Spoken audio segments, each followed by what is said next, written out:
Hey guys, this is Stephanie and I am Stacks on Stacks on Stacks.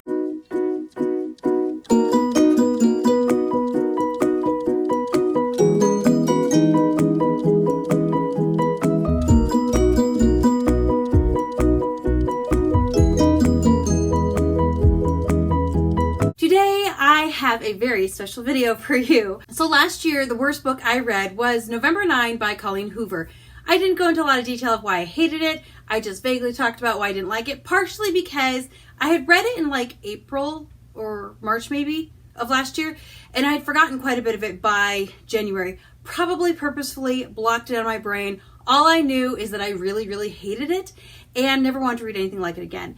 Well, my husband, being the spouse that he is, wanting to share experiences and things like that with me, decided that he was going to read this book so that he could see why I hated it so much. And I don't know if he thought maybe it was because he thought, who could hate a book this much? What could be so terrible about a book that it would get a 1 star and you only gave it a 1 star because you can't give it 0 stars? Like, I am intrigued because he is a thoughtful man, a man full of thought. Crazy enough, I did warn him, do not read this. It is a steaming pile of poo. He did read it. I read the whole thing. The whole thing. I read the whole book. I told him if he finished the book, because I think he got like halfway through and he was like, bah! I said, if you read the whole thing, I'll let you do a rant video on my channel. So here he is to talk about November 9. The bad, the worse, the poo. Here he is. Hi. I read November 9, the whole book by Colleen Hoover. This is going to be very spoilery, but not yet. I'm not going to spoil things for you if you were to ever consider reading this book. Don't read this book, but if you're ever going to do that. First of all, this book is 307 pages. It is by Colleen Hoover. I made sure to stay very objective, actually, when reading this book. I didn't want to go into it with the attitude that I need to attack this book or hate it just as much as Stephanie or other people that I've seen have. So I was very objective when reading this book. I also didn't like a lot of the reviews, different things I saw that did personal attacks on Colleen Hoover. I'm not going to say anything bad personally about Colleen Hoover. I am going to say something good about Colleen Hoover. I do think that Colleen Hoover is actually very good at compelling writing. Compelling being draws you in and makes you want to, okay, what about this? What this thing, this thing, this thing? I don't think that outweighs the horribleness of this book to me. But it might have for you. There's a lot of people that did they go, this book is just so great. I've seen reviews like that, right? Okay, and it pulled them through. And I see that in this. She is not a bad writer as far as that goes. Her use of hyperbole, like some of it, it's for more serious things. And I have other issues that I'll bring up. But in general, like, her writing skill is decent. And so I'm not going to attack that just because I didn't like this book or the subject matter of this book. And we can all like different things or hate different things, and that's okay. So this book category, I've heard all sorts of things. I've heard contemporary, young contemporary, all sorts of things. I would categorize this as contemporary romance. And I want to note that when I read this book, I was told it was just contemporary. Yes. And I was told it was YA. Yes. And so I read a contemporary YA that was not properly categorized. Correct. And so here's what I'm going to tell you about that right now, everybody. Some people do not like war movies at all. Maybe they had a spouse that left for the first year of their marriage and they just don't like any war movies and just refuse to watch them and hate them. If there was a really good war movie, Hurt Locker, Black Hawk Down, I could go on and on. Maybe there's a really good war movie, but that's not their thing. They are not going to like that war movie.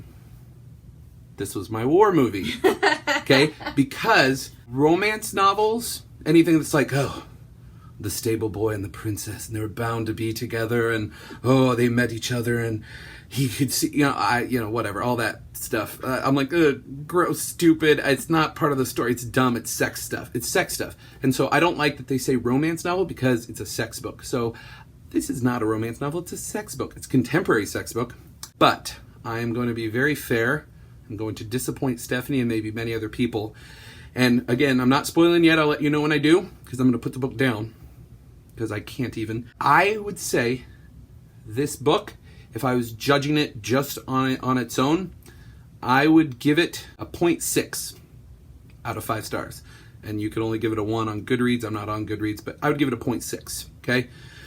Because of all the things that undercut the good things that are in this book. So I wanted to get that out of the way to say, if for those of you who are expecting me to, this book is garbage and it's no redeeming.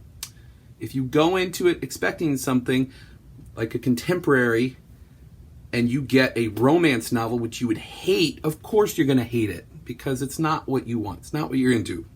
Everybody's got their different things that they like or don't like as much, and that's fine. So I would say that this category for this book is a romantic contemporary, and I do think that contemporary romance or any other romance is all about fantasy fulfillment. It's things that it's not going to be very realistic. It's not normal situations or normal relationships that go on. How often is a stable boy with the princess type? I know I use that, but it's that type of thing. Of course it's not going to be the normal thing, and that's why it's in a book. If it was a boring everyday thing, it wouldn't be in a book, so I understand. I'm going to start spoilers now. I'm going to put the book down.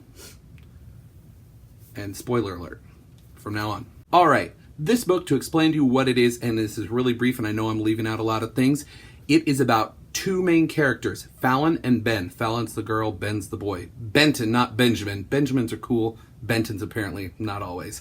So Ben and Fallon meet on November 9th. And Fallon is with her father in a diner eating lunch. And she doesn't like him. She's very disrespectful to him, treats him like garbage. Ben, at one point in that conversation, that doesn't make sense for him to get up and do this, gets up, she's never met him before, she doesn't know who he is, slides into the seat next to her, puts his arm around her, holds her close to him, says, hey babe, sorry, you're waiting for me, whatever, and then kisses her cheek. Thus starts a horrible, horrible person being written somehow to many girls and boys, I'm sure, who read this as being romantic or sweet or whatever. That's not romance. She didn't ask for you to be in that booth. She doesn't want you don't just do that. You don't just walk up to a girl and be, hey babe, sorry I'm late. You could be what you think is romantic, and maybe she'll react well to it. And that is the problem with this book. The things that Benton does are horrible. He is violent. He's very aggressive. He's manipulative. He's controlling. Physically, mentally, all these things, horrible things that he does. He pictures throwing her down to the ground, and holding her down there. He rapes her. Yeah, I can't believe when I hear any booktuber review this book and just gloss over that. And I get that they're actually looking at all the other things. Again, I already said that I'm fine with that. You like different things, but it is so undercut by Ben and his behavior, and how Colleen Hoover, the way she writes it, makes it okay. She normalizes his behavior because of how she has Fallon react to it. Any sane person, Fallon's maybe a little weirdy. Any sane person, if some guy did that and just stood up, oh hey, how you doing? What? Would not be cool with it. It's not cool. It's not okay. The dad's right there, and he's not cool with it, except for that she plays along with it, and so he lets it happen because, I guess it's her boyfriend that I didn't know about. Okay, it normalizes that behavior. The dad leaves. They decide to go out on a date. This is all on November 9th. One day, right? They decide to go on it. He goes back to her place after they go out for ice cream or something. They're both about 18 years old, so they're kids. They're young, but they're 18, right? She's moving across the country. She's catching the red eye. So she's going to be leaving that day. And they go back to her place. And he's like, hey, yeah, I'm her boyfriend, the roommate. And the roommate, Amber, what's going on? Okay, Amber's a good roommate, a good friend. She does a good job. But the jokes about boyfriend, girlfriend, because they just met and he pretended. Like, I get that that's kind of a fun thing. The gimmick that takes place in this book, though, is from the start of this, and you meet her friends and his friend and family and different things, is the book only takes place on November 9th every year for about 6 years. Okay? That is the gimmick of this book. And it's actually, I think, by the way, I think it's pretty clever if done well. I think some things with it are not done very well. Literary things like that get tricky, and so Colleen Hoover falls into some of those, but she handles some of them very well. So I think there's points to be made both ways. I thought, oh, that's kind of interesting and fun. Except that, again, I didn't like how Ben came on the scene, and then he only gets worse. She has scars from being burnt by a fire when she was 16, so 2 years prior, on November 9th. And so I cannot believe this, but she lets this stranger, he's a stranger, into her bedroom, and she starts picking things, and we get to see from Ben's perspective a little bit before that, and the first thought in his head is, oh, I'm distracted, I have a one-track mind, and it's on two things, her boobs. Both of them. Are you kidding? Nobody, no. Garbage. That's ridiculous. I read that and I tossed the book down and said, what? What, Stephanie, what? And she's, I warned you, I told, and I'm like, I know. This is horrible though. I didn't know the half of it. It was so bad. When he did that, I'm like, oh, this can't get better. This is terrible. And then she goes to pick out a dress and he roots around in her underwear drawer to find out, because he's like, I'm wondering what kind of underwear you're wearing. Not sexy, not romantic, not cool, not okay. Crossing boundaries. Terrible. Horrible. Stay out of my underwear drawer. It's none of your business. You don't even know me. But again, she normalizes it because Fallon responds like, oh, it's a quirky, fun, romantic, silly thing that he's doing. It's not. It's not okay. Some of the things that he does that people are like, oh, up in arms, it's terrible. I'm like, yeah, for the situation though, maybe it could be. Most of them are not. A lot of them are not. That's one of them. And the very next one is the one that I was like, okay, he could turn one way or the other here. He could be a different person. She picks out a dress and he's like, I want you to wear this one actually.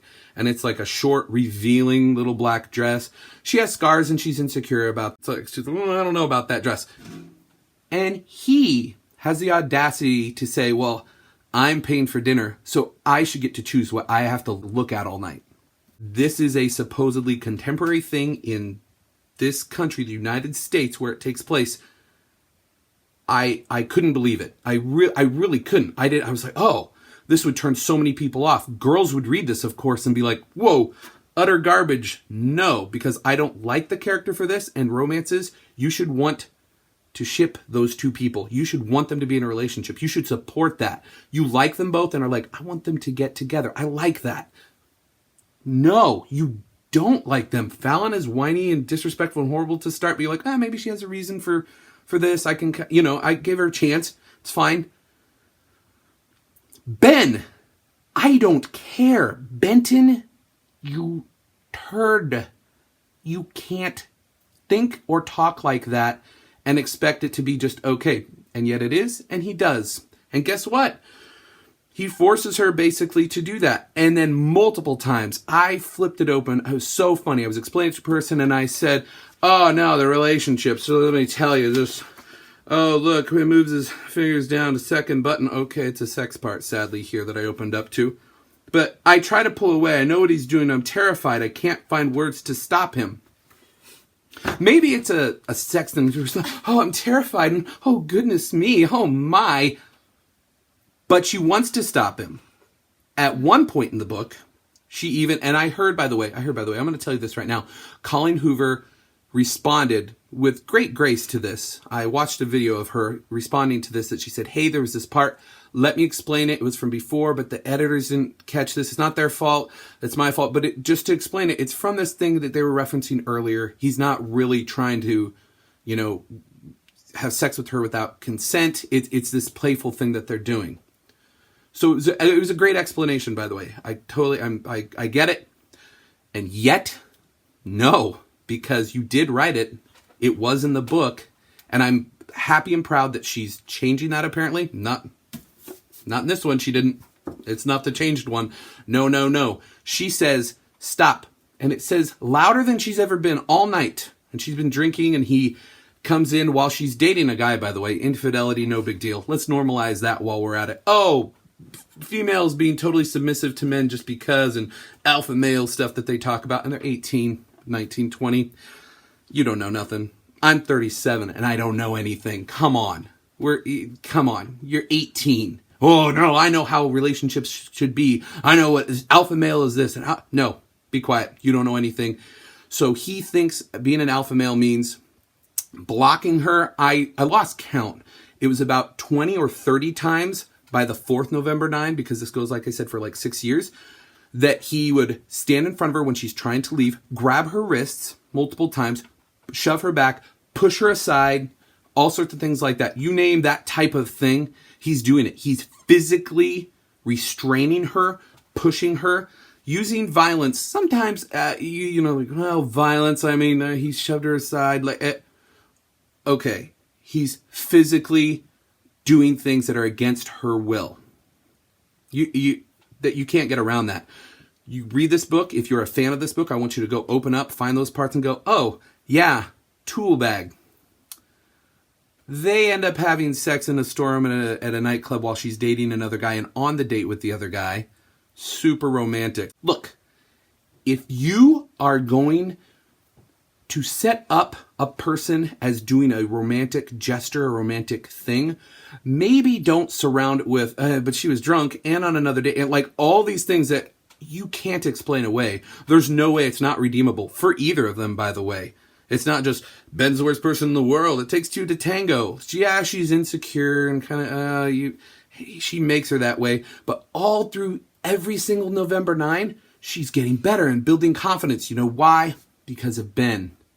Not because of her, not because of her career, what she's learning, but because of Ben. Ben's making her better. Because you need a man to do that, ladies. You need a man to make you better. That's what this book teaches you. And to have sex with you, and it's so hot, it's so good, that's what you need to boost your confidence. It's wrong. It's just all wrong, and you know it. So it blows my mind, again, that people can read this and they're okay with it. You can read other books, and if you make the argument, because I've heard this argument on other channels with other things, that if you read a book, and hey, it's just fiction, and you take something from it more than what you should, that's on you. I have people who I know love the Harry Potter series or Ready Player One or even Twilight or anything like that. You really can look at those characters and how they interact, and you root for them, and you know, that's how I should be. That's how I want it to be. That's how I need to be.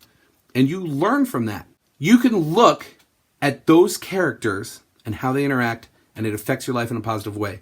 Benton and Fallon, it's negative across the board. I couldn't keep track of all the times, of all the bad things that happen. I am going to read off the normalization or mischaracterization of things that pop up in this book that I really had a problem with. Sexual assault, stalking, manipulative and controlling behavior, violence, mental illness, jealousy, infidelity, romance, love, rape, trauma, submission. I could have kept going. I said I should just stop because many of the other things are redundant, or they seem less, like when you talk about, oh, these social graces that you should naturally have, it kind of pales in comparison to like rape, right, or violence. So I won't even bring those up that are in this book. The big twist of the book, super spoiler here, the big twist is that Benton started the fire. He started the fire that almost killed her, that could have killed her dad. You find out, though, in the last 90 pages of the book, which I enjoyed, you find out his mom died when he was 16. So 2 years ago, when the fire happened, his mom died on that day by blowing her face off with a gun because she had cancer and was like, it's going to be better for all of us. And I'm thinking, there's better ways you could have done that, but okay, this is crazy. And all these things that happen, his brother ends up dying, who has loved him and supported him and been here for him. And then he ends up getting with his brother's girlfriend, who is pregnant with his brother's baby, but then he's dating her the next November 9. A lot of people have a problem with that, including me. I'm like, that's weird and gross. And all those things to say, though, that Benton is actually, she's trying to redeem him through, look at all this stuff. Look, let me lead you. Oh, and then this happened. And he didn't mean, he was just trying to burn a car down. No big deal. I'm still a felony that he, whatever, though, it's fine. So he was just trying to burn the guy's car because he thought that was the reason his mom committed suicide, was because she was hanging out with Fallon's dad. That wasn't the reason at all. So it was misguided. And so you're like, oh, it was misguided the whole time. So you're an idiot. So you have this guilt, which is great, that he's living with this guilt, with this pain. and the pain that now that, oh, my brother and my family, all these things, it's actually built up really well, except he doesn't act like that. He has a ridiculous amount of false confidence and confidence, real confidence in his mind, because we see it from his point of view. I'm like, where is this coming from that he's thinking these things? He's mentally ill. He is. He suffers from depression and all sorts of stuff that he has to just fight through every day. And yet, again, it's normalized and it's okay. And he just pushes past it because those are things, trauma's no big deal. You can just see your way past it by just willing your way out of it. It's not how it works. It's not how it works in real life. And to portray it that way in a book is damaging to people. To portray sexual assault as a way in this book, again, undercuts every other good thing in the book.